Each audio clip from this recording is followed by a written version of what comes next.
is the element of substance. The people of the Earth Kingdom are diverse and strong. They are persistent and enduring. Yo, what's up everybody? It's your boy Reggie here, back with you for another video. Welcome back to the House of Animation, where we have discussions and reviews about our favorite anime and cartoons. So in today's video, you're getting part 2 of my Avatar: The Last Airbending series focused on earthbending, which I think is the #1 best element. So right now, I'm supposed to be going into some of the weaknesses of earthbending. So I ain't even gonna hold you, I'm gonna do my best. I'm gonna do my best to try and list off some of their weaknesses, but I'm gonna have to break it off into subsets. So one of the weaknesses for earthbending early on is definitely its mobility aspect. During Aang's time, earthbending was again pretty one note. Earthbenders didn't really move much and would pretty much just levitate rocks to throw at you. So if you're only an earthbender, the things you're gonna have to watch out for is your mobility aspect. But in addition to mobility, it's also the idea of that if earthbenders didn't have any earth around them, they weren't having anything to bend. So in the beginning of Avatar, earthbenders would be put on metal prisons because at that time they couldn't bend metal. So if there was no earth around them, if they were in a boat, if they were surrounded by water, they were pretty much useless. Earthbenders are also not very adaptable to their environments. Earthbenders had a hard time and struggled with the idea of being in an environment that they weren't comfortable with. Another weakness to earthbending is, as far as we can tell, there are no areas where earthbenders get a certain boost or certain type of power up when it comes to their element. For example, firebenders get a boost during the day. Waterbenders get a boost during the full moon. Earthbenders and airbenders, as far as we can tell right now, do not get any type of boost or power up depending on location or time of day. Another weakness that we can adhere to is the fact that, as far as we can tell, earthbenders are probably the least spiritually connected culture out of all of the 4 nations. Airbending is definitely #1, with the close second being waterbending. Firebenders lost a lot of their connection to their spiritual aspect, with the fact that firebenders don't really adhere to a lot of the rules and regulations that the fire sages kind of established early on. But as far as we can tell with earthbenders, they don't really have any earth sages or any type of spiritual connection when it comes to their earth element. And the reason why I say this is a weakness is that because we can see when it comes to certain other elements, being able to understand your element or having a deeper connection with your element definitely gives you a boost when it comes to being able to control it. Another weakness, but this is mostly adheres to metal benders, is electricity. We've seen a lot during the Legend of Korra that metal benders who surrounded their body with metal that most metal benders do use when it comes to combat are very weak when it comes to electricity, almost extra weak, because with one burst of electricity they're pretty much knocked out for the entire fight. In addition to that, even though metal benders can bend metal, they cannot bend platinum. Now, even though in our world platinum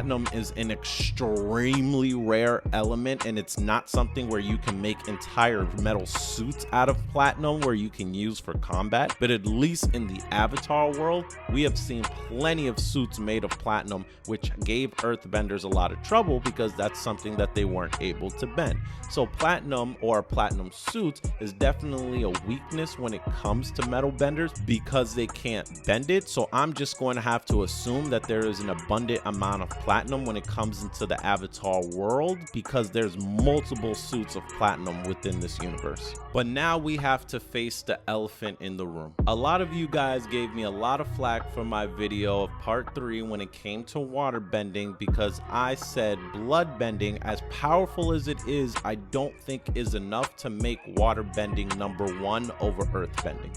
Now, the main reason why I think earthbending is definitely the #1 best element is not only because of all of the subsets that it has, but also because of all of their different applications, not only in martial arts, but in everyday life. Metal bending has a limitless potential because not only is it used for fighting, it's used for medicine, technology, and even art. So the idea of more and more schools not being constructed to be able to teach earthbenders how to metal bend is lost to me. Now with bloodbending, as it stands right now, bloodbending is pretty much only used to take control of someone's body. Maybe it could be used in the future for medicine or some type of purposes like that, but at this point, it's pretty much only used to make someone your puppet.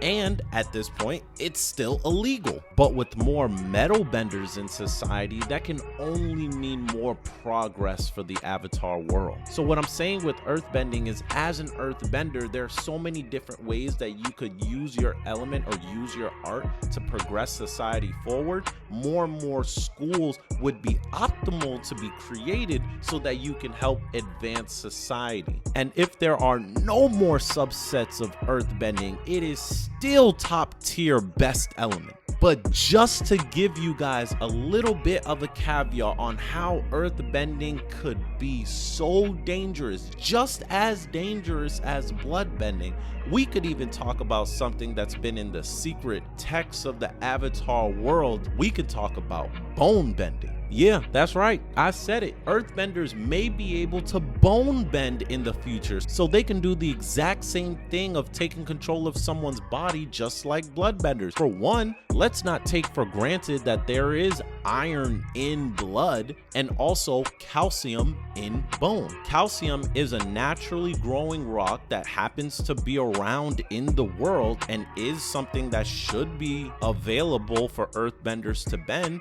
And with metal bending, the more proficient you are as a metal bender, there may be a possibility that you would be able to bend the iron in someone's blood. So this blood bending that people love so much, that says is potentially one of the most dangerous subsets in all of the Avatar world, an earthbender who may be able to master all of these subset elements when it comes to earthbending may be so powerful that they can bend the iron in your blood and the calcium within your bones. Earthbending is by far the element that progresses the most in the Avatar world and has the most potential, has the most subsets, and has potentially the most applications. And this is why I think earthbending is #1 best element in the Avatar world. But let me know if you think I'm wrong. Comment below and let me know where you think earthbending should be. Do you think I'm right where I think earthbending should be #1? Do you think I'm wrong and you think earthbending should be #2, or maybe it should be lower?